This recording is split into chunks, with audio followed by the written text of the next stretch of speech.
Hi, I am Beth Hischke, and I'm gonna be one of the volunteers today that's gonna be here to give you a presentation and then also answer any questions that you may have. So I'm just gonna introduce myself quick. I have a daughter who is now in her first year of college. She is 18. She has been in remission since January 2023. She had two anaphylactic allergens, cashews and pistachios that we worked through, plus a number of sensitive nuts that we worked through in treatment as well. We live in Wisconsin and would travel back and forth from here to the clinic. I am Holly. I live in Maryland, and I have two children who have now graduated the program. They were 2 and 4 whenever we started the program, and we treated peanuts, tree nuts, eggs, sesame, and sunflower for my daughter also. So we were in the program for about 3 years for my one child and 3.5 for my other child. Thank you for joining us. I'm going to go ahead and share my screen to the presentation.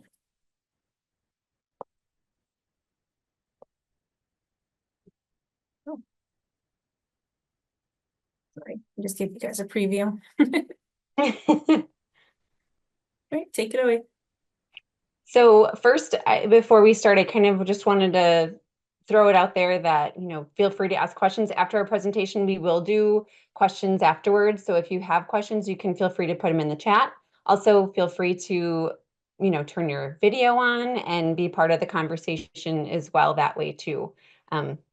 We're happy to help with all the questions that you guys come up with. So this office hours this month is going to focus on a day in the life. So with like peanuts and tree nuts mostly. And so that's kind of what we're going to focus on today. And what does it look like if you're in the program? What does your day-to-day look like? So first, this is also information that's coming from the clinic that you will receive if you start the program. In the mornings, not every patient is on SLIT. My daughter was on SLIT and she still actually is taking SLIT. So you do that in the morning right when you wake up. And again, I don't need to go into all the details on how you take it. The clinic will provide all that information to you, but that is something that you do every day. And then maintenance food is also done in the morning or early afternoon. You just have to make sure that you have at least 4 hours between your maintenance and your treatment foods.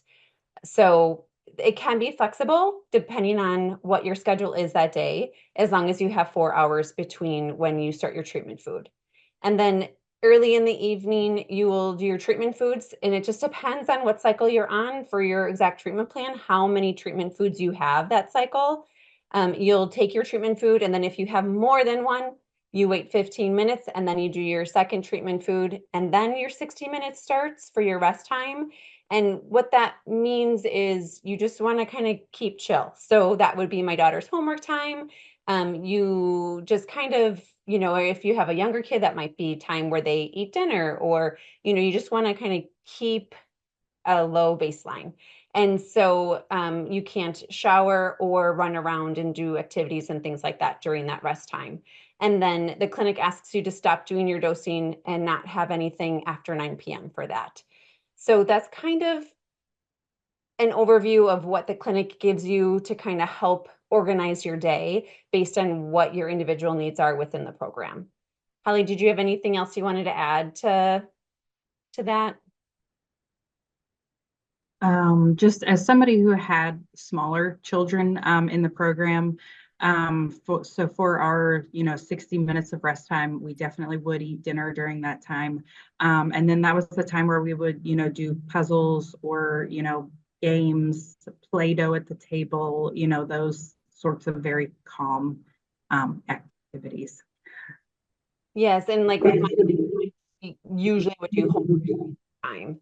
And the other thing I didn't mention is on the side, you'll see the recommended foods. So I always kind of called them required foods because I had a teenager, and recommended makes it sound like, oh, you could do it if you want, maybe, maybe not. So those are our required foods that you get through the clinic as well. they'll tell you what your recommended or required foods are, and then how often you need to eat those per week. So those are also in addition to your maintenance and your treatment foods. And then you'll see also on the side is the medications. And that's, depends on your treatment plan, what medications that you may be taking.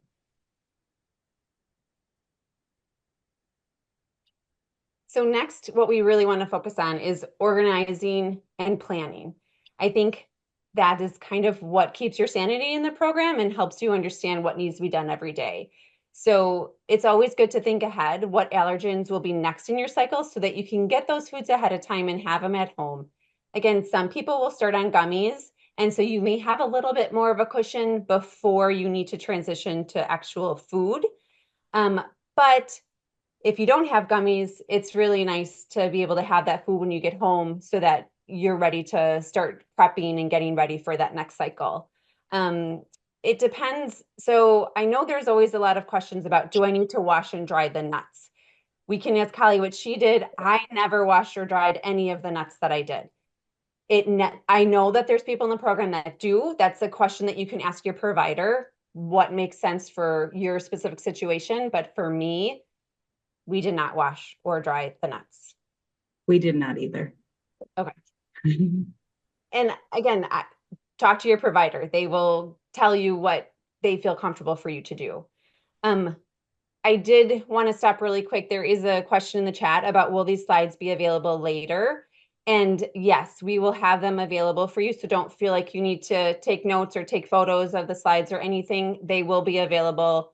ISA2 will, I think, is going to send them out with kind of the follow-up of the presentation. Yes, perfect. Okay, so food fatigue can and will happen.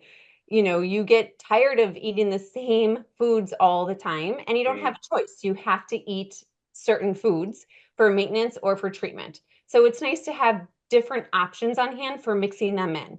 It could be melted chocolate chips, chocolate syrup, applesauce. That's what we did for a lot of the flours that my daughter had to eat.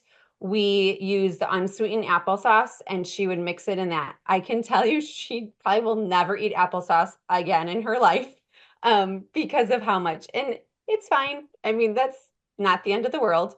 But pudding cups, instant oatmeal, making muffins or pancake mix, those are things that people do a lot. We did have what we called maintenance muffins that we would make that she would eat in the morning, and all of her maintenance foods wouldn't fit into the maintenance muffin, but at least it was some of the foods that we could put into the muffin, and then the rest she would mix into yogurt or applesauce or something like that. Every day, and it's different depending on the age of your child, right? With my daughter being 15 when she started, she was very busy in school. She danced 4+ days a week. She had track during the spring. She was very, very busy. So we would plan every single day when we're going to do your maintenance foods. When are you going to do your treatment foods tomorrow? So that we knew it was built into her schedule.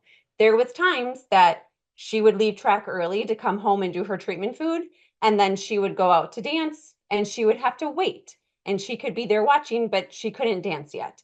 And those are all just conversations that we had with the coaches, we had with her teachers out at dance, and everybody kind of knew sometimes she's going to be able to be there, but she's not going to be able to do things, and she's going to have to wait.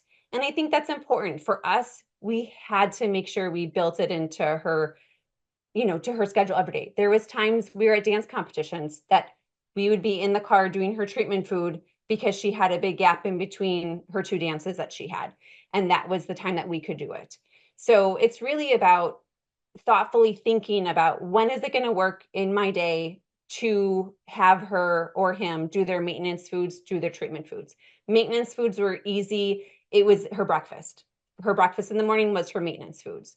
But treatment foods, we had to kind of be a little more flexible and creative. So there's sports, practices, games, they can change every day. Birthday parties, there's family get-togethers that could change what your normal evening routine is for treatment food. Work, chores. The teens especially, I feel like their schedules vary a lot in the evening, and so do kids younger too. They have practices and things that we always have to kind of work around. So the next question we want to talk about is when to contact the clinic. It's you can contact TIP for a build-up plan and or for extra gummies if something comes up and your cycle is going to end up taking longer. Your child got sick, you have to kind of pause or do things like that. And I think another big takeaway from today, besides planning and organizing to help keep your sanity in the program, is also contact TIP if you need help.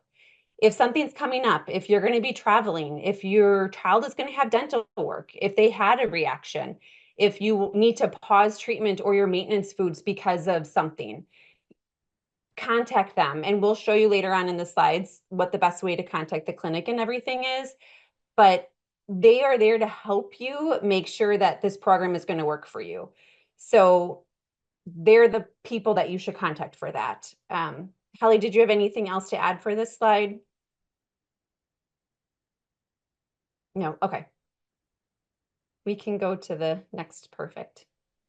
I actually had a question on the last slide, and it's probably a question for Holly because my son will be 4 when we start onboarding next month. Did you ever have a time where your child would just like not eat either the maintenance or the treatment food, like really? Because that's honestly the thing I'm probably most worried about is that sometimes he can be picky. He also knows he has allergies. So there's times where he'll just say like, this hurts my mouth, even though we know he's like not allergic to broccoli or whatever it is. So like, how did you deal with that?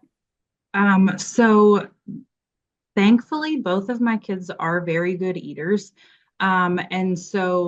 And they were also both in the program. So I think that they had each other to lean on. I think if one of them was eating, maintenance foods at breakfast time and the other one was eating, whatever they wanted, I probably would have gotten a little bit more pushback. But since both of them did it together, then I really didn't have very many issues. I mean, he would get tired of the waffle or the muffin or whatever I had it, all baked in or whatever for the maintenance. And so, we would just switch it up then, if you're tired of the muffin, I'll start, putting it into this or that, or, so, and definitely,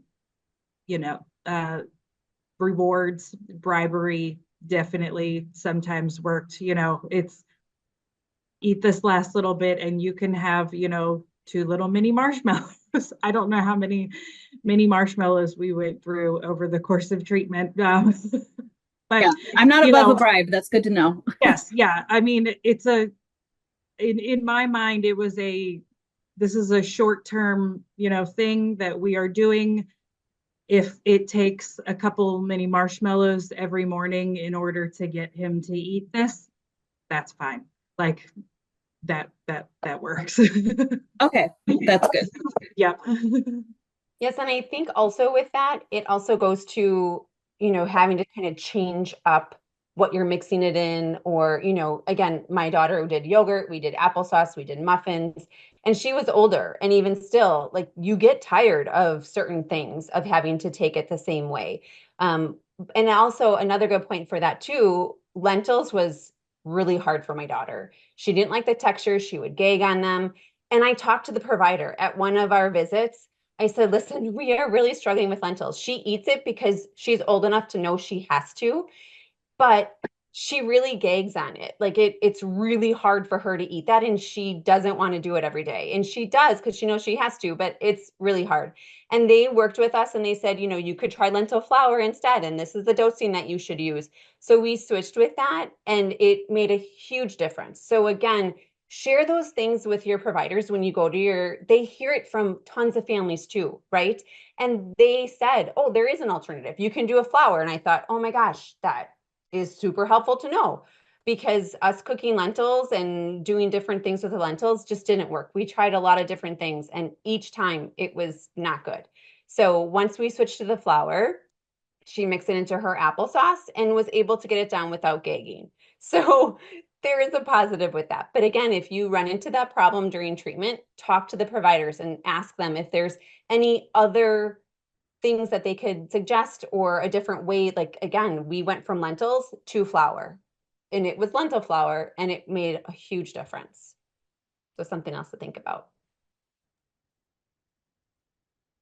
I definitely agree with that because yeah, there were instances for us too where it was like one specific food that the kids just did not like, and they would either give us suggestions for what other people did and how they found success, or they gave us an alternative product. All right. So for this next slide, they do have a little pantry at the clinic. And so they do have things available for purchase there. Donkey milk, camel milk, and then a second kind of donkey milk. We did not treat dairy, so I'm not sure of the differences between the two. I'm sorry. And mare's milk. And then for the flours, they have the lentil flour, the pea flour, and the chestnut flour available there. So I know that the Sprouted Flour website, I did just see the other day where they are, I think, going out of business. So I'm sure that they will update it and find an alternative. But on your paperwork, whenever you leave the appointments, it always has the brands that they would like for you to source. And they're very good about, suggesting where to buy it from and those sorts of things.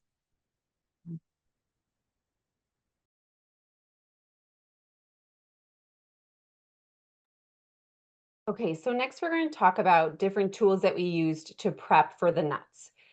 Again, I also did not do dairy or milk. We did also do, she treated cashews and pistachios, but we also treated peanuts, and we did other things that were in her sensitive column too. So the clinic recommends the Ninja food chopper there. I used the Pamper Chef one, which we also have a link. We wanted to kind of make it easy so that you all would be able to say, okay, I'm going to try this or this tool, and this is what I think is going to work for us. For me, I had the Pamper Chef chopper at home. I didn't want to purchase something different, and I thought, we'll just try this. And it worked fine, and I was able to use it. I did kill it, and I used it so much that I needed to replace it during treatment. So that was something too, but it worked great. They like it. They like the nuts to be kind of like a nerd's size. And I have a food processor, but I just felt like I didn't have as much control over how much or little it would chop it to. So for me, I felt most comfortable with a chopper. You can also use like the Ninja. That's the one that the clinic recommends. And that's fine too. I did use this food scale that's up here. Sometimes we had to weigh certain foods, and that was helpful for me. The clinic also recommends this measuring set that you can get on Amazon. I never would have thought that like a teaspoon is different between one type of measuring set versus another, but the clinic reassured me that yes, it can be. So they wanted consistency. So I did purchase that measuring set to make sure that when I measured out, once we were done with the gummies for certain foods and we had to measure out certain amounts, that it was the amount that the clinic wanted, and that it would be specific to that. The other thing we have up here is the silicone baking cups. I did use maintenance muffins that we used with my daughter, and that was super helpful to have those that you can just kind of rinse out, wash out, and then reuse instead of the paper ones. You can use paper ones if that's what you have. I think our big important message today is that you will find what is going to work for you. We're just trying to give you some ideas of this is what worked for us, and this is how we would prep our foods. But in the end, you'll find kind of your groove and see what works for you. Holly, did you have anything else to add about this one?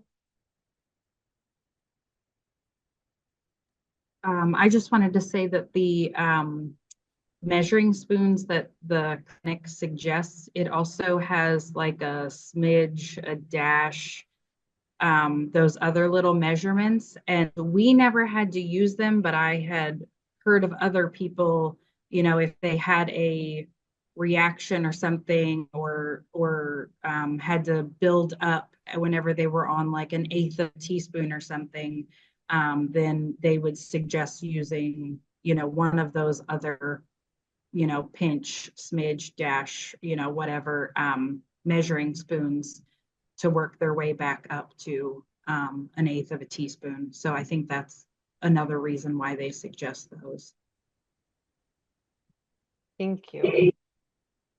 And I did see that someone put in the chat that the links aren't clickable for you. ISA2 will be sending these slides out. So if for some reason they're not clickable once you get that, then please reach back out to ISA2 and she can reach out to us and we can make sure that everybody has the links for sure. Thank you for pointing that out to us. All right. So for the storage options for your doses, the top picture is the way that I stored our foods.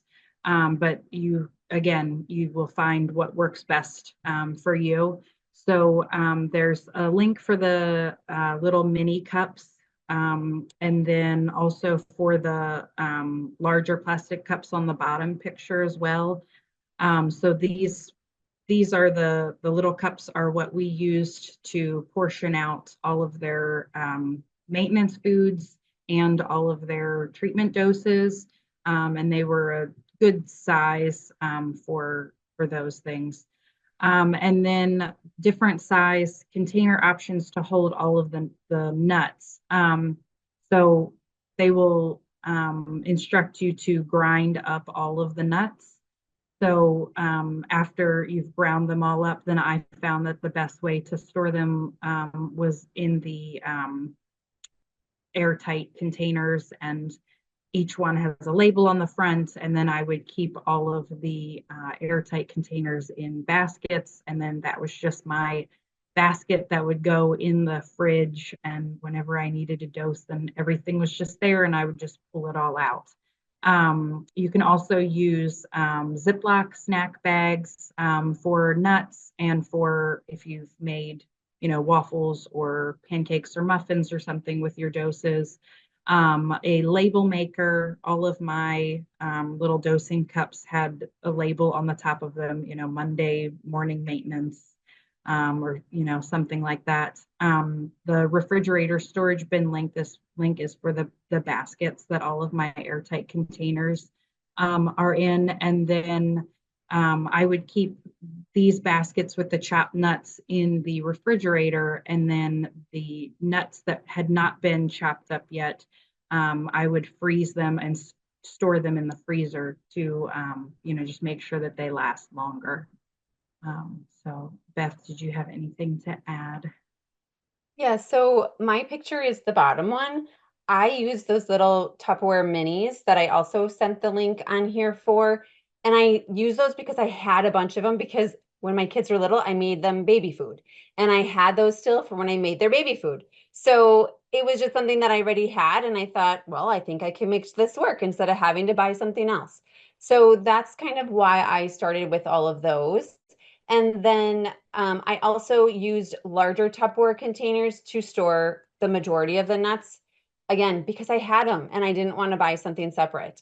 And I think that's really important, right? We spend a lot of money as it is. And so it was something I had in the house that I didn't have to purchase. And I didn't have a label maker, so I used blue painter's tape. And I would just use a fine print Sharpie and I would write on the Sharpie. I would write on the blue tape and I would put it on the containers or also my larger containers so I knew what nut it was. I also never put them in the freezer or in the fridge. And I do know a lot of people do. I just never did. And it always seemed fine. So I just let it be. And even now, I still don't store them in the fridge or the freezer. But again, you can talk to the provider to see what maybe will work. And maybe it depends on what you keep your house at. I don't know. But for us, it worked fine. And that's kind of you get into your groove with that. And we also use Ziploc bags a lot. My daughter went to school for the first time this fall, and I sent a a bin of all her maintenance foods. So she doesn't have treatment foods anymore since she's in remission. They're all maintenance foods. And I sent one bin with all the little Tupperwares, all the labels. She did it with me. It has what date she needs to eat, all of them. And then also the bags of the whole nuts. Again, it was up to her. Some things she still likes us to ground up, and she likes to mix in yogurt. And other nuts, she's fine just eating them whole. And I think, you just got to figure out what it works best for your child. And for her, that's just, there were certain nuts she doesn't like the taste of. She wants them ground up to mix in. And so we put those in the little containers so that she can dump it into her yogurt in the morning and then eat that. Yeah, so I think that's a good idea for the storage options. The next thing we want to talk about is, how do we keep track? So this is the one that the clinic gives to patients. Just like everything else, you'll figure out what works best for you and how it makes sense in your brain to organize your day and organize your schedule. And this is the one that the clinic will give out. You don't have to use this one. It's just an idea. And we also wanted to show you what other ideas there are that maybe you can do too. But this one, you just kind of can fill it in with what your treatment foods and your maintenance foods and your recommended foods are for that cycle. You will get a dosing strategy at the end of every appointment. And that's like my Bible. I would come home, I would have my computer out, I would have, because I would make my calendar on the computer, I would, have my dosing strategy next to me, and I would just make the calendar. And then after that was done, I'd print it out and I'd go to my island and I would just start prepping foods and do however many that I needed to do for those cycles. And so we'll kind of show you what that might look like. But this is one option you can use to help kind of organize it. So this is the real example of what my daughter's calendar looked like. Again, she was 15 when we started. So it was pretty much her and I sat down and I said, okay, what is going to be the best way for us to keep track of this, that you're going to be okay with it and that I'm going to be okay with it. And for us, this is what we came up with. So this stayed in our kitchen and again was very much what we turn to all the time. And it would have what day of the week was, what the date was, and also the reminder to do your slit first thing in the morning. She is still on slit even now. And then the first section of that is the maintenance foods. And we took out how much of those foods she has to eat for the, just for us kind of showing it, but we also would include that on there. It'll say how many almonds she eats, how many walnuts she needs to eat. But again, that could vary by person to person. So we just took that out for the presentation. And then in the section below that, it talks about the recommended foods that she needs to eat. And she had to eat those like 3 times a week or 4 times a week or 5 times a week. And so for that week, I would just randomly put certain foods enough per the week. So I knew that if she followed that every day, she would have the total quantity that she was supposed to have every day. And then in the bottom of that, we got to the point where she would only treat one food a cycle, and we would have cashew, like this example, she's treating cashews and pistachios. You'll notice, because we would switch off between pistachio one cycle, treating it, and then the next cycle would be cashew. And then the other food would switch to maintenance during that cycle. So cashew, I would have there right now, I just put cashew dose, but that would say the actual dose that she was supposed to take that day. And then underneath it, I would put week 1, day 1. And like here, this example is week 5, day 5.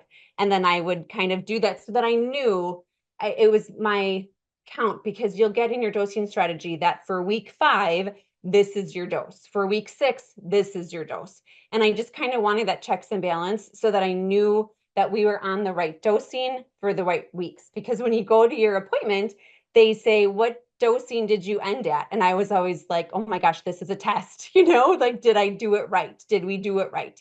And so I always kind of had that mapped out on there so that I knew we didn't skip a day, we didn't add too many days in one week, and then we would be off at the end of the cycle. So that was just kind of our check and balance that I would do.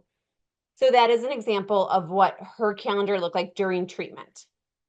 On the other side of the screen, you will see what her current remission calendar looks like. I think going through the program, you always want to know what is ahead, what is going to happen. Am I going to have relief? Because I mean, on the left, that's a lot of food that she would eat every day. And then you look on the right, and I can fit so many days of the month in one page because of just how little that she has to do. So these are, again, all maintenance foods. She does not do any treatment anymore.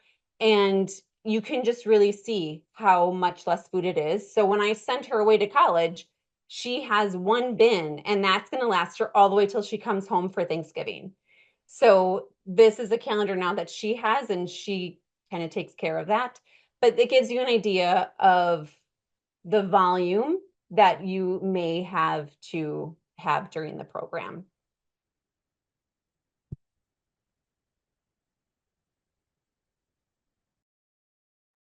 So this is not my dosing calendar, but mine was very similar to this.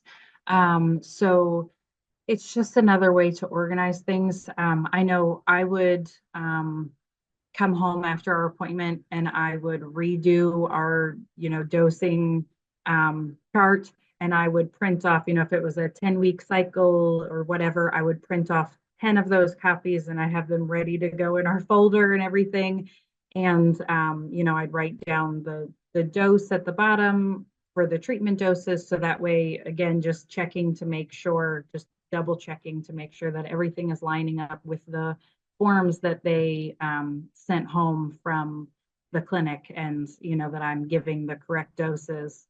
So this one, and I did paper also and printed one off for every week.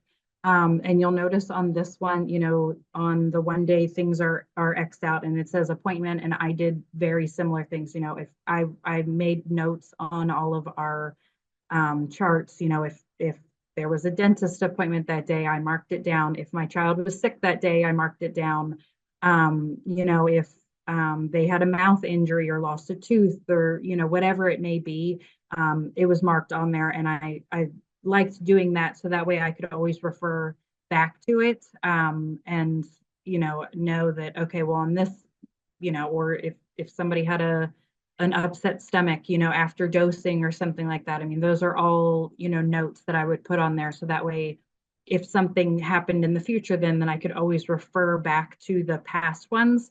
And, you've got everything right there then. So it's a symptom isn't overlooked, or, something like that. You have it there on the paper. So if there's an issue, you remember the day that there was an issue, and all of those things.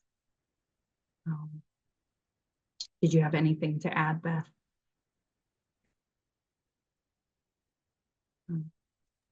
No, I think that's good. Okay. All right. So I had 2 kids in the program, which I would say had its pros and cons. As I talked about earlier, I think I would have gotten pushback from, my one child in the program. If the other child were able to eat whatever they wanted to, or, run around in the evenings during our calm time or whatever. So, in that regard, it was a pro. There are definitely things though that, kind of have to be in place in order to make sure that, doses don't get mixed up and that sort of thing. So for each of my children, I had separate dosing charts for both of them. That way I could make notes on, their own dosing chart. Sometimes, their one child was treating a food that another child wasn't treating, or they were treating it at different, dosages. So just that way things didn't get mixed up. I would make notes on the charts. So I also color coded the lids of our doses, just as an added safeguard. So that way I couldn't accidentally give, someone a higher dose than what they were meant to have. I did buy 2 of the Ninja Choppers. And that was because at some times, one of my children was dosing a food that my other child was highly allergic to, and we had not reached that food in their schedule yet. And I just wanted to make sure that I didn't have to worry about, making sure that every little nook and cranny of the chopper was clean. And that way it wasn't, just an issue. It wasn't something that if there was some kind of a reaction that I had to second guess and be like, I wonder if it's the chopper, if, something was left in there and got into their dose or that sort of thing. In the same vein, taking note of measuring spoons and cross-contamination whenever you're dosing stuff out. So, if my son treated sesame before my daughter did, and that was one of my daughter's worst allergies. So whenever I was dosing out their maintenance foods and their treatment foods and stuff, I dosed everything out except for the sesame. And then whenever my daughter's foods were all done, being, dosed out and measured out and everything, then I would go back and I would add the sesame to my son's maintenance doses. So, we're all very aware of where cross contact can happen and everything, but just, keep that in mind. Just label everything. Again, if you're treating one child for a food that the other child has not reached in treatment yet, it's just to safeguard, to make sure that nobody gets a hold of a dose that's not meant for them. And then I found that doing large batches of the doses at a time, and you can, if you do muffins or waffles or whatever, you can freeze the extras. But I did large batches and several weeks of the little cups at a time, because whenever you've got everything out, it's just easier to go down the line and do all of the doses at once than to do it weekly. So those are just some tips that I would give for having 2 kids in the program.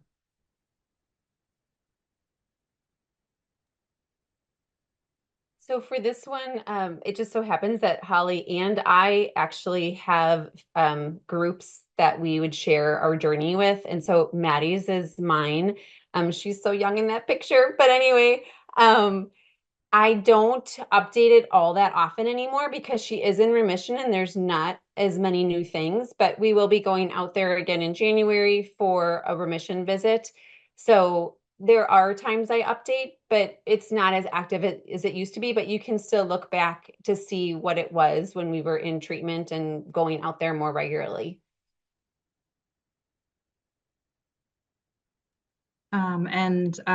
Our page is Levi and Cora's Road to Food Allergy Freedom on Facebook. And if I don't put as much on there now either, now that both kids are in remission. But again, it's all the information is there. A lot of the pictures that were mine in the presentation were I pulled off of the Facebook page really quick. So that all of that information is on there. Perfect. And then this is our last slide that we have for our presentation. And this is information that you will all receive during your visits. So this is, where to reach out, how to know when your appointments are, and all that kind of information. That we'll leave this up here for everybody. And I would like to get to some of the questions in the chat now. The first one that I saw is, does everyone treat the milks, or is it only if your child is allergic to milk?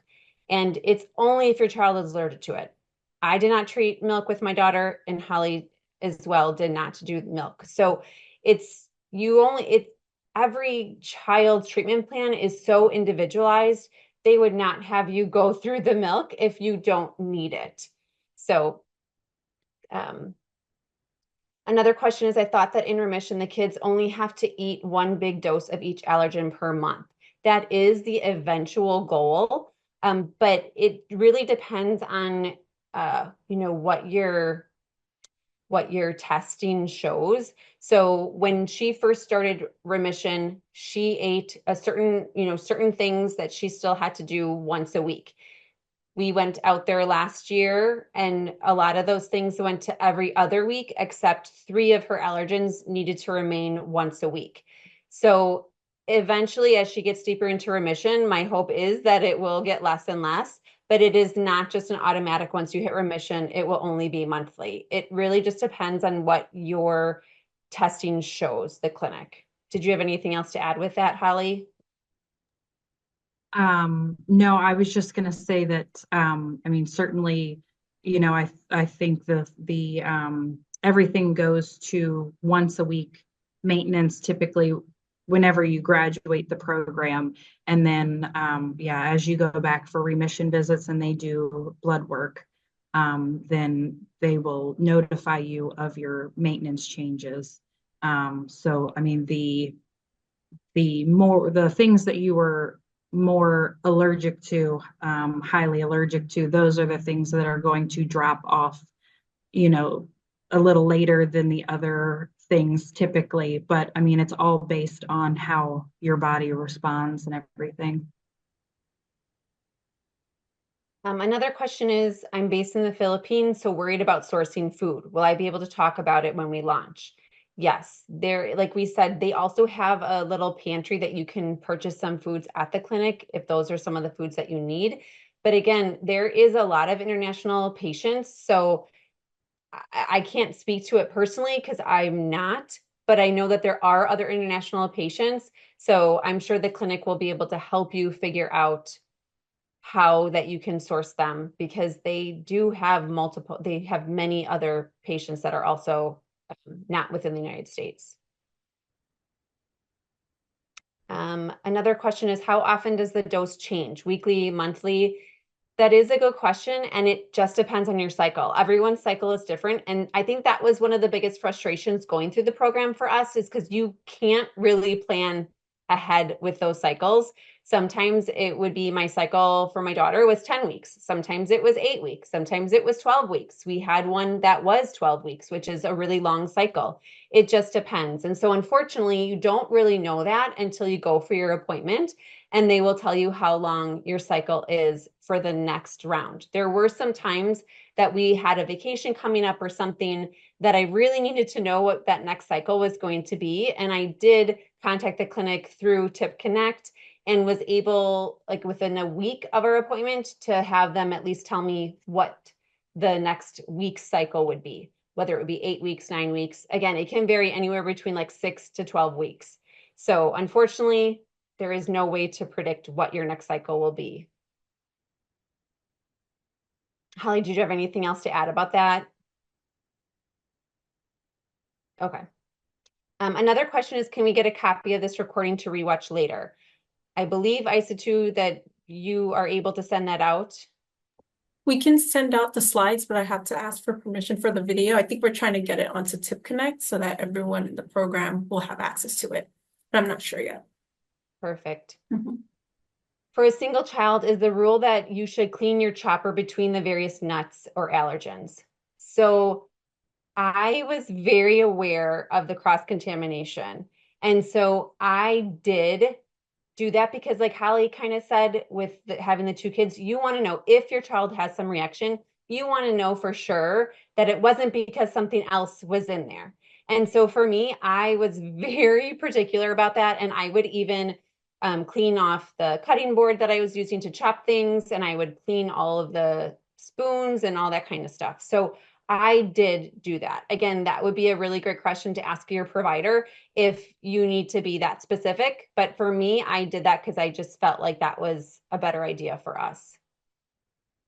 Did you have anything with that one, Holly?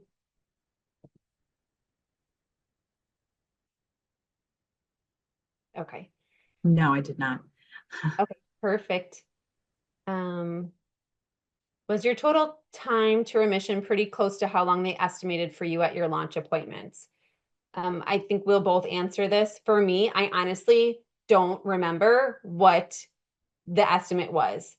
I try not focusing on that because it would be really hard mentally to think, okay, I only have this amount of time. And then if it takes longer, it's really hard.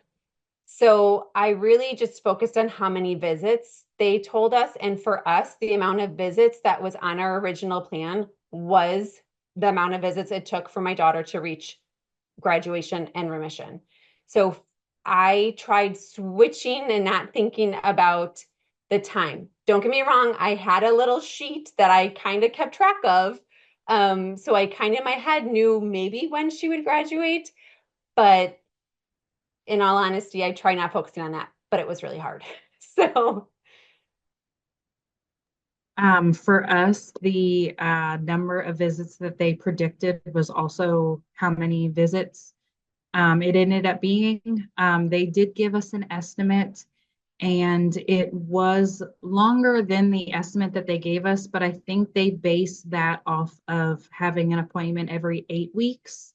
And some of our cycles were like 12 weeks. And then we would add like a buffer onto those, because I have young kids, so they get sick, they lose teeth, they injure themselves, all of those things. So, we would usually add at least 1 week, sometimes 2 weeks if it was a long cycle like that, or if it was winter and, so many sicknesses going around and everything.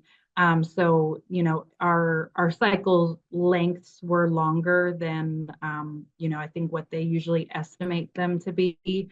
And then having two kids in the program too, sometimes, my one child, their treatment cycle may be 8 weeks long, but my other child's was, 10 weeks. And so we would just wait and have everybody go out at the same time rather than breaking it apart like that. So, I mean, our cycle was a little bit longer than what they estimated, but the number of visits was correct. another question is, what about the flowers? Everybody or not? So we used flower, and again, it's very individualized. That was one of the things I loved about TIP when I was looking into it. So you will not need a certain flower if that's not what your results show. So my daughter did use flour for chestnut flour, and she still has that in maintenance. And we use lentils, which I said before, we switched to lentil flour because she tolerated it a lot better. I know that there's pea flour. We never had to do that. So it really just depends. So some people may have to do flour and some people won't. It just depends what your test results will show. How long are the program before remission? How often are you visiting the clinic? So I think we kind of touched on these already. It really depends on your treatment plan that you'll find out when you go back out for your second visit. That's when they kind of lay everything out based on your first visit, which is just all your testing. And then when you go back out there for your second visit, your onboarding, that's when they show you everything. And so then you'll kind of know how many visits you will have. And everybody's visit numbers and everyone's program length is going to be different based on what your individual child's testing showed. So how long were your children's programs? We had a super short treatment. Like I said, she only had 2 anaphylactic allergens, which was cashews and pistachios. And there was a number in the sensitive column that we also treated. But let's see, she launched August 2021, and she had her remission visit, or I should say her graduation visit, January 2023. So it was between 1.5 to 2 years for her. And I know that that is very short compared to some other people. But Hallie, do you want to speak to what yours were? Yep. So we started in March of 2020. That was whenever we went out for our first initial blood work and everything. It took until September of 2020 to go back for the second appointment. And I don't believe that it is typically 6 months between your first and your second visit, but it was COVID and everybody was dealing with that and everything. So, I don't think that there is typically that amount of time in between the first and second visits.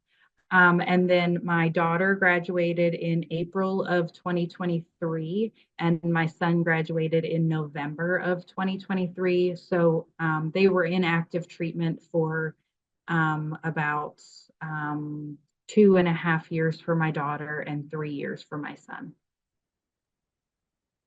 So the Facebook, someone asked a question about the Facebook pages, the links for those will be in the slides that ISA2 will send out. And for some reason, if those links are not working, please let her know and we will figure out a way to make sure that you get those. Another question is, how often is the blood work done? For my daughter, we had blood work done initially and then 2 more times during her treatment and then just at her remission visits. It really depends. We were told, it would be like once every year, and it was less than a year for my daughter, but she also had a very shortened program. So they needed to recheck some things before we continued. That is something that you can always talk to the provider about, because again, obviously that is a big cost. So I needed to know ahead of time when those blood work were going to be done, because I always try to get my insurance to cover that. Sometimes I won, sometimes I did not. But I needed at least 6 months in order to work with my insurance company to try to get them to cover those. So unfortunately, I don't have a black and white answer for you. It really just depends on your treatment plan. Any advice on working with airlines in flight? I've had some bad experiences recently where they don't announce the allergy situation on the plane. Work with nearby passengers. I wonder if the future there can be a session on best way to travel, especially when in a flight. Yeah, so both Holly and we both flew to the clinic. We were not local. So it was something that you just kind of get used to. And for us, everyone is different, right? Everyone's comfort levels are different. I never told the airlines that my child had a food allergy. She was older. I would go on board. I would wipe everything down. She would wipe it all down.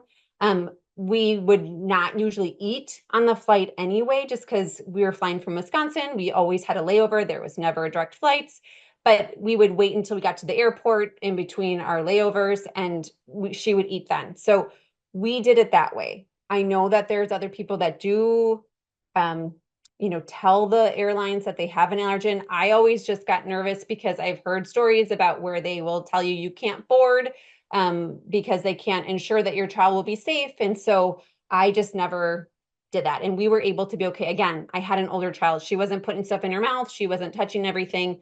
It might be very different if I had a younger child. I don't know if Holly, you want to speak to having that coming from the East Coast too. Yeah, so we would always try to get direct flights. It's a 6-hour flight from here to California. We would always pack all of our meals so the kids wouldn't eat, and my husband and I would not eat anything, from the airline. We would only eat the food that we had brought. We would pre-board and wipe down the seats. I know that you can get seat covers and those sorts of things too. We never did that, but we did board early and wipe down the seats and then just only eat the things that we had brought. We also never alerted them, besides the pre-boarding to wipe down the seat. We never alerted them specifically whenever we got on that there was an allergy, and we never had any issues. We had one flight where the woman behind us broke open a bag of pistachios and started cracking the pistachios in flight and eating those. And I just, kind of kindly said, my son is like, pistachios and cashews were his worst allergies. I was like, my son is like severely allergic to pistachios. Would you mind not eating those? And she agreed. And I offered her some of the snacks that we had. I offered her the snacks that the flight attendant gave us, but we don't eat, So, other than that, we never had any instance where people around us were eating the things that my children were allergic to, and we, never had any issues. Did anyone graduate with IgE greater than 100? In all honesty, I never looked at that number. I have no idea what my daughter's number was. I just chose not to focus on those numbers. So I can't speak to that. I don't know if Holly has a different opinion on that, but I have no idea what hers was. I do know that my son's pistachio cashew numbers were, if they weren't at 100 whenever we started, they were very close and they were trending upward. So my son's pistachio cashew numbers were, I know, very up there whenever we first started the program. So another question is, why are the cycles different lengths? And I'm sure there's a really great scientific answer to this one, but my understanding is that because of whatever showed in that test, in your testing for your child, that is what they believe is the length of cycle that it's needed for your child to stay safe during that dosing cycle. So it is different. And I remember talking to a family while we were still in treatment who also had a child with just cashews and pistachios, just like mine. And we were dosing very different numbers. And we ended on very different numbers, which to me, that's a good thing. That shows that they're looking at your child as a person, not as a number, and that they're saying, this is what your child needs to be safe. It's not like everyone's going to end up on this number of cashews and pistachios. So that is why it's different. I know that makes it very hard in the program because you can't plan for how many visits you can fit in a year. But in my mind, it's really makes it the most safe for my child. So I hope that answers that. I don't know if Holly has any other ideas for that. No, I don't. Okay. Are there age-specific resources like tips and tricks for managing the program for college students? So I'm not aware of any like resources out there. I do know that there is a Facebook group. I don't know the name of it offhand. I am a part of it. I think it's like Tip for College and Beyond or for Treatment and Beyond or something like that. That there is, I think, a specific one for college. Because again, every age within the program or in remission, you really have your own set of obstacles and challenges. You know, people say, what's the best age to do the program? And I don't know if there is a best age. You know, there's goods and bads for every age that you're doing the program. So there are resources out there. I will try to find that Facebook group. And I said too, can I send you that? And you can include that in the email. Yes, you can. And then we also have the mentorship program. So if you want to get paired with someone within the same age group, whether it's the parent, I think when they're high school or college students, it's a lot safer. So we could also pair the patients together too, so they can share tips and tricks. Okay, perfect. I will definitely get the Facebook group information to Isa too, so she can send that out. Can you please explain why losing teeth might lengthen a cycle? I'm sure Holly can explain this way better than me because when my daughter started, she didn't lose any teeth. So it's my understanding that in order that they don't want the proteins getting into the bloodstream before it is broken down by the stomach. If you're at the dentist and you get a cleaning, you might have like little micro cuts in your mouth. If you lose a tooth, then obviously you have a hole in your mouth. So those are all instances where the proteins can enter the bloodstream before it gets to the stomach and is first broken down into the stomach. So for losing a tooth, they would just have to skip dosing, you know, that if they lost it that day, then we skipped the treatment dosing that night and the maintenance dosing the next morning. And then as long as everything, you know, was healing normally, then we were able to start up with our maintenance and our treatment doses after 24 hours. Great. Did you experience any very bad reactions at home? No. My daughter had one small incident way at the beginning of the program. She had a stomach ache and it was very early in the program. And within a minute, I had a provider on the phone with me. I was like, how is this going to work? And honestly, we talked about it. And I said that was probably the best thing that ever happened because it was just a stomach ache. And once we kind of calmed down from that and we were able to process what happened, I had a provider immediately and I felt very supported. And I was in Wisconsin, they were in California. And I had as much time on the phone with that provider. They talked me through what scenarios I needed to give to my daughter. It resolved very quickly with what they told me. It did not escalate. It was not a very bad reaction. The provider told me, in 30 minutes, I'm going to give you a call back and see how she's doing. And I thought, okay. I've heard those from doctors before, and I kid you not, 30 minutes, I got a phone call. It was the provider. They said, how is she doing? Have you given any more medicine? And by then she was doing fine. And so we were good. And it really, once we were able to process it in the moment, we were very nervous.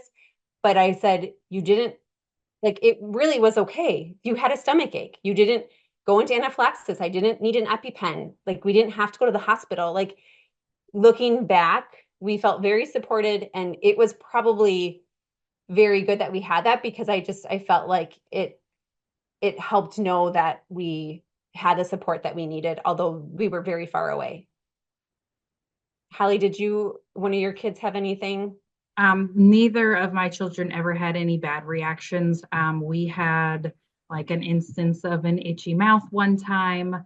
And that was because while my son did not lose his baby tooth, an adult tooth popped through behind his baby tooth during that day, and I didn't know it. So I imagine that that's what caused that minor reaction. Yeah, we had a couple just little minor things. Again, I also always felt very supported by the provider on call. They, would always help me to figure out, what possibly caused it, because you don't want it to repeat itself. So just talking it out with them, we were always able to find the reason for it, and so that way it wouldn't be repeated.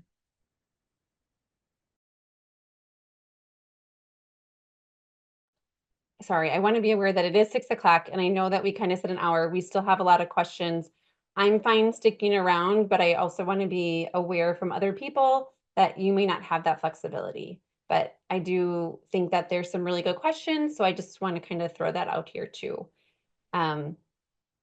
So another question was, did any of your children have an anaphylactic reaction during the course of the program? No. Neither did mine. Since remission, oh, go ahead, Holly. I was just going to say, nor since remission have we had any reactions. And that's also the next question. And no, my daughter has not had any reactions, knock on wood, since remission either. How many visits did they give you gummies as an option? So gummies were usually the start of the cycles or the start of a food when the dosage was so small that it really wasn't something that we were able to do on our own. So the gummies were very helpful because they were a good way to start that cycle, or that food. And then you kind of got big enough doses that you didn't need the gummies anymore. So they don't really give you an option, at least not to me, that you can continue with the gummies. It was, you source the gummies when it's small doses, that's really the best way to do it. Do the gummies taste like the allergen food? No. The gummies, you can see, it's very funny. You can see the little specks in the gummies of the allergens. So you know that they're in there, but they do not necessarily taste like the food. I don't know, Holly, do you have other things to add? I feel like my daughter had the gummies, and it's really convenient for dosing, right? You don't have to do any of the prepping. You just pull it out of the fridge and give it to them. But she was very glad when she was done with the gummies at that point.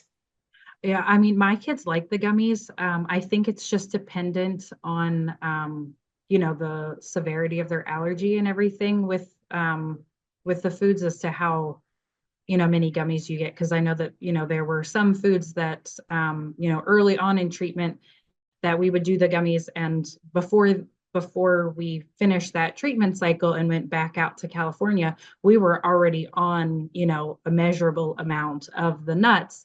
Whereas something like, pistachios, which were my son's worst allergy, I think we had like 5 treatment cycles where it was just gummies. because it took us that long to get to a measurable amount of the pistachios. So it's going to be an individual, basis on that as to, how many gummies you have. A question is, how did you work with your insurance company to get them to cover the blood work? Whew, that's a doozy. I think anyone in the program can attest that the labs are probably the biggest stressor for me. So we changed companies because of my husband's job, but the first time they were not covered, I tried so hard, it didn't work. The second time I was able to get them covered. And then the next time my husband changed jobs and it was also not covered. So the best advice I can give you is it takes a lot of time and dedication and hours. At least it did for me. And I found a special person at the insurance company that I could just deal with one person every time I called. They would call the clinic with me at the same time to get all the things that they needed. And it's just a lot of follow-up. It's a lot of providing information. The clinic gave me information to give to my insurance company to really say, because the lab is out of network, right? And so my insurance company kind of said, we will cover you to go to Quest because that's an in-network lab. And I said, but Quest can't do all the labs. And so I got documentation from the lab to show like there are things that Quest cannot do that needs to be done for the program. And so the time that it did get covered, it was still considered out of network, but paid as in network. And so those were the terms and the words that I used when we switched companies, but I knew that that company was not gonna be able to cover it because I knew that they weren't going to, but I still tried. And then coming up in January, we also have a different insurance now. I do know other people in the clinic who are in the program that have the same insurance that it has been covered. So I'm crossing my fingers and I'm going to work to try to get covered. But unfortunately, there's no magic sauce. You just have to be persistent and you have to do whatever the insurance company. I mean, I appealed it multiple times when it was denied. It kept getting denied. I just kept trying. Unfortunately, there's nothing magic that I can tell you. Try to find a person that you can have as your point person at the insurance company so that you don't have to re-explain everything. And the time that I got it covered, I had an angel, Karen, who fought for me so hard.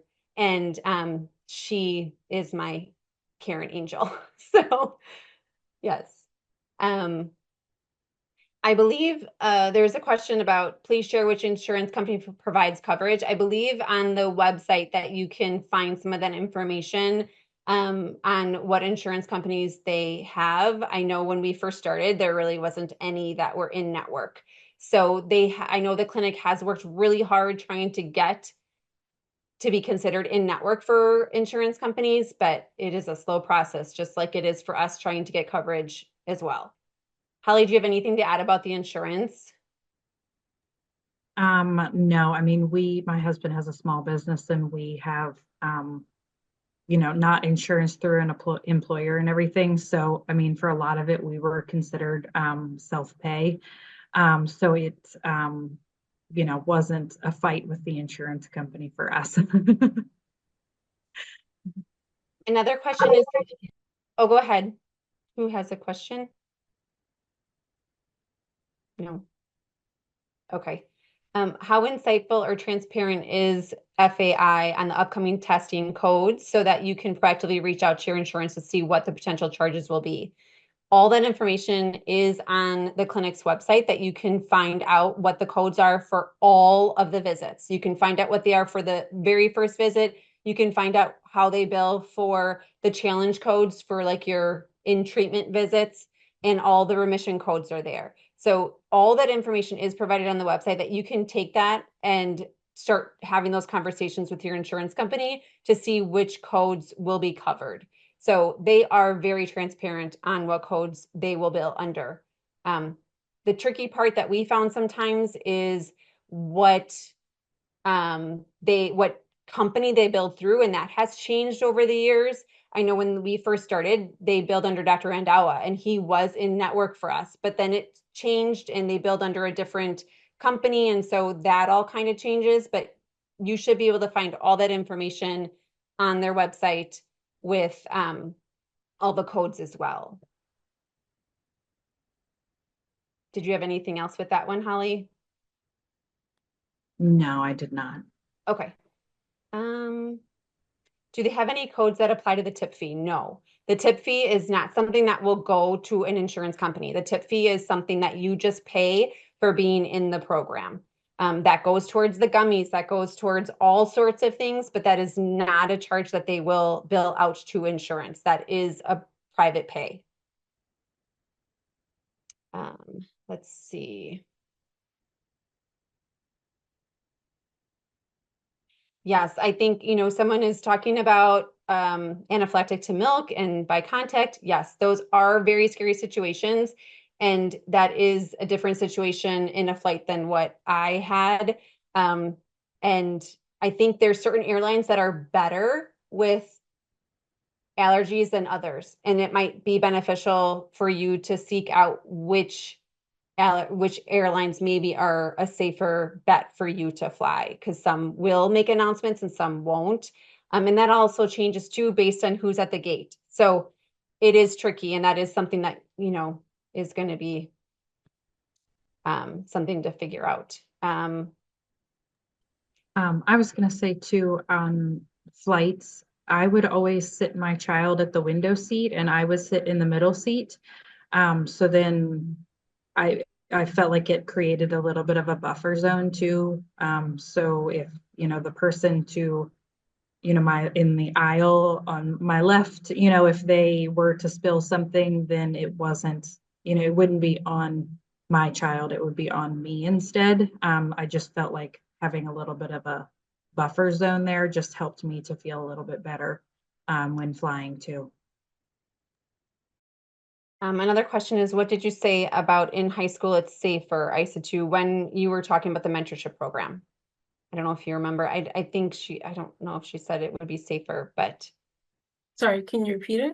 Sure. It says, what did you say about in high school it's safer, ISA 2, when you were talking about the mentorship program? I don't remember you saying that, but.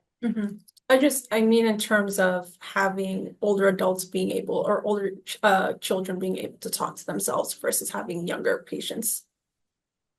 Yes, and like ISA 2 said, there is a mentorship program based on the ages of the child if you want to be hooked up with somebody who is a more seasoned parent in the program or in remission, so that you feel like you have somebody that can kind of help talk you through things. And also in the chat, somebody put its tip goes to college on a Facebook page. So thank you for that.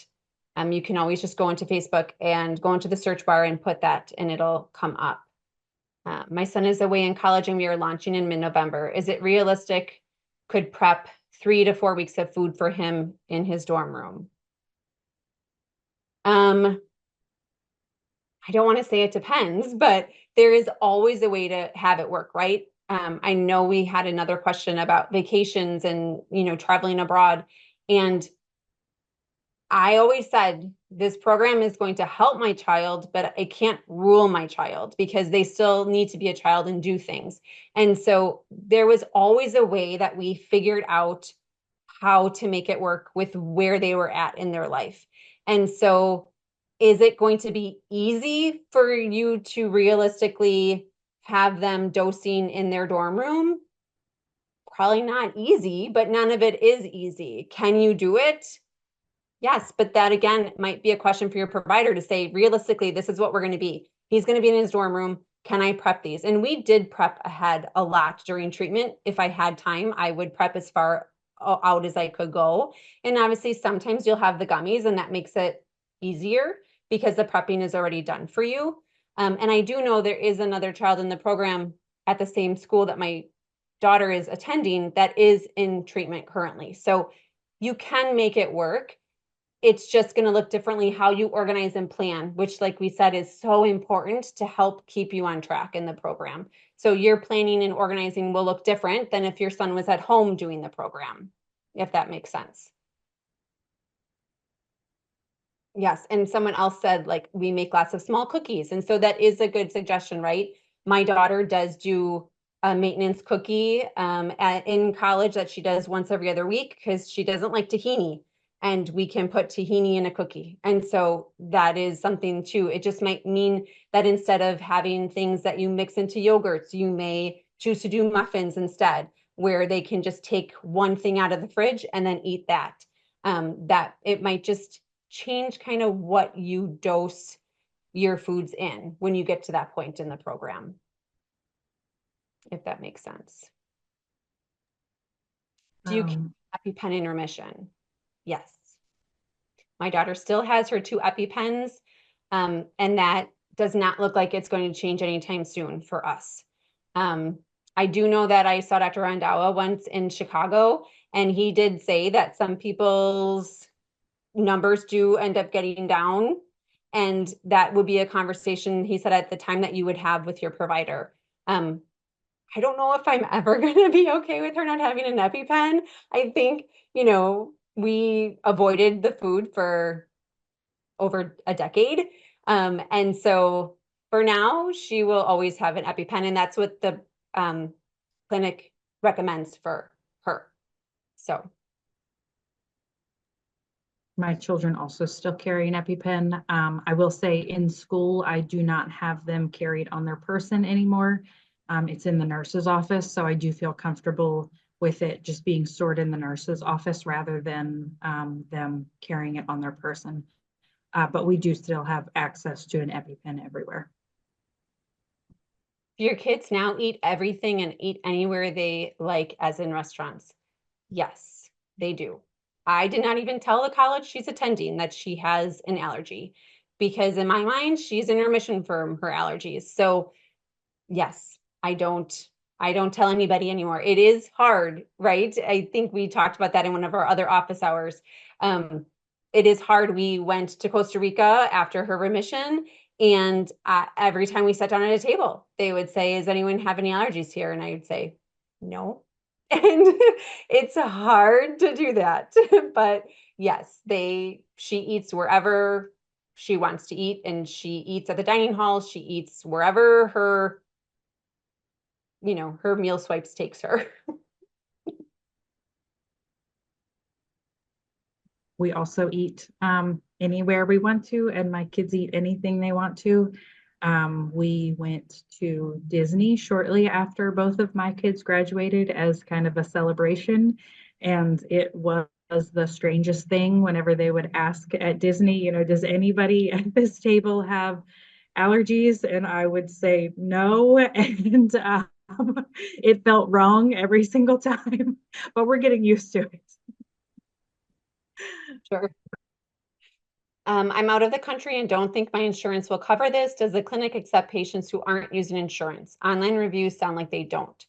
So I'm sure ICITU can speak to this as well, but my understanding is that there are self-pay people that they do not go through insurance, and that is okay.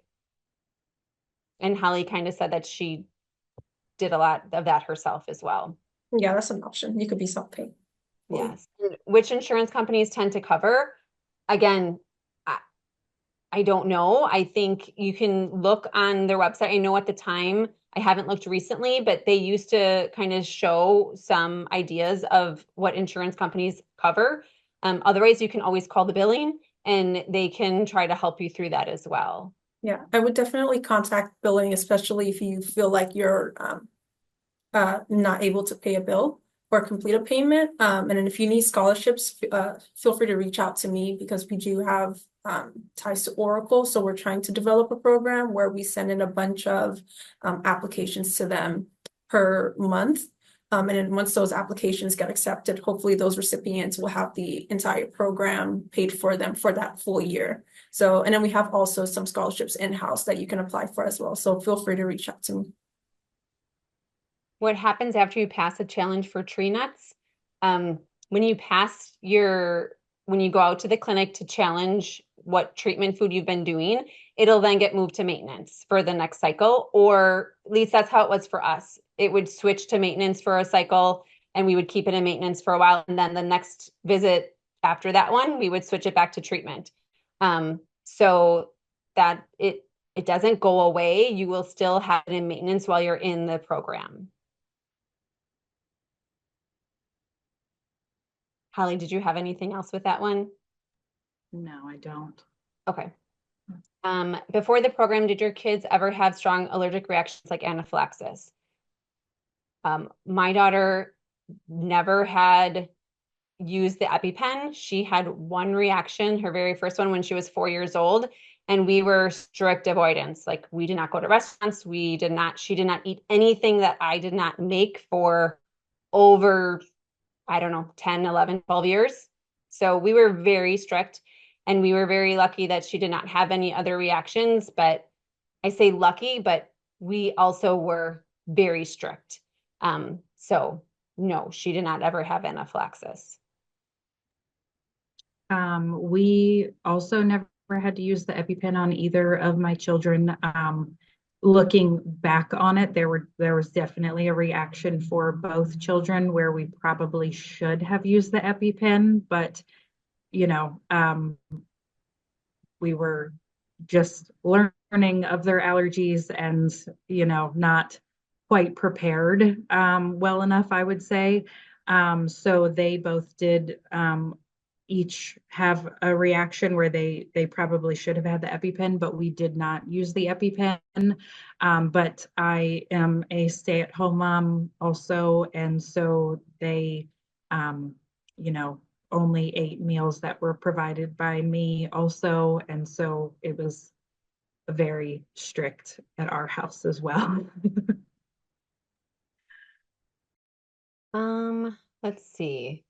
In morning maintenance, roughly how many tree nuts were you eating after you pass a challenge?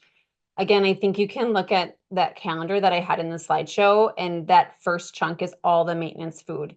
So I would say maybe there was like 7 or 8 for that cycle that she would be still having in the maintenance foods. It really will vary. And as much as the labs cost, after you get your labs back during treatment, a lot of times your maintenance food will drop significantly. So I know it's hard to bite that bullet to get the labs when they ask you to, but you do get a reward, usually. At least we always did. And that was some of the maintenance foods that were, however many times a week, they would get less. And that was such like a huge congratulations for us where, I mean, it makes a big difference. So, yeah, I think that's what I don't know if Holly has anything else to add about that, but Yeah, in our first year in treatment, my kids were eating or were challenging 3 or 4 foods at every appointment. So whenever we had our blood work done a year in, they were actually both eating like 19 foods every morning for morning maintenance. But I mean, some things were as small as, like an eighth of a teaspoon of, something. So it wasn't like a too huge of a volume, but it was definitely getting up there. So yeah, I mean, we were always very thankful whenever it was time to do blood work also, and get some of those things dropped down to 3 times a week or 1 time a week. another question is we have our first visit coming up and I'm nervous about prepping all of the food and bringing it on the airplane through TSA. So I did not usually bring food back and forth. The clinic typically provides the food for the challenges when you're there. Sometimes they will ask you to bring something, and some people will wait till they get to California and then make it once they get there. It just depends on what food you're looking for, right? And sometimes, I mean, for us, the clinic always had our challenge foods. I never brought food. And we would literally fly there, have our appointment, and fly back very short turnaround time. So I did not even bring maintenance foods or treatment foods for the travel days. So the only thing that is tricky for us, which we can't wait for it to be done, is slit, because whenever we travel, we bring slit with us, and that is a liquid, and it needs to stay cold. And so that is what I've had the most problems, but I've got it down now. There are ice packs that you can get that are not liquid on the inside. I still have had people throw them away on me, but they are not liquid. And usually 8 out of 10 times, I'm fine going through TSA. As long as it's frozen, it's never a problem. It's on the way home from places when we left our hotel in that morning, and then by nighttime when I fly home, it's not as frozen. But again, I have a non-liquid ice pack, and whenever we would stay in any hotel, if it did not have a freezer, I always ask the front desk, is there some place that you can freeze my ice pack for me? Because I need it for my child's medication and it needs to be frozen for our travel home tomorrow or whenever that was. And in all the years that we've had Slit, there has only been one hotel, and that was in Orlando, that could not accommodate me.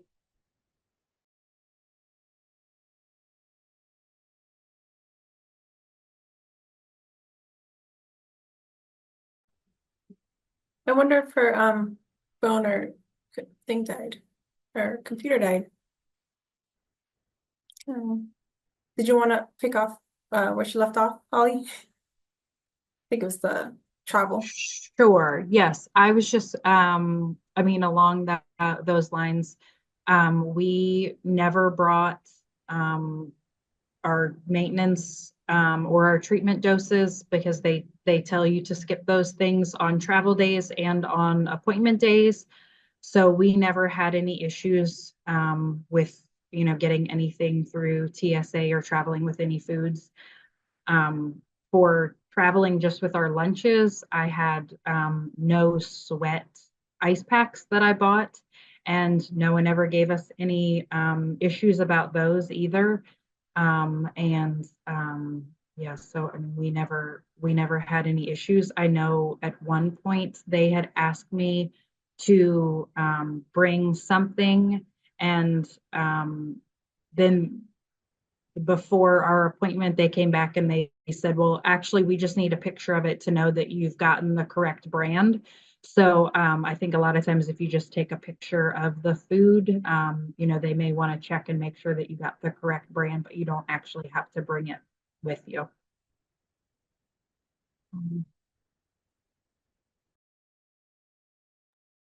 Oh, you're muted. Thank you.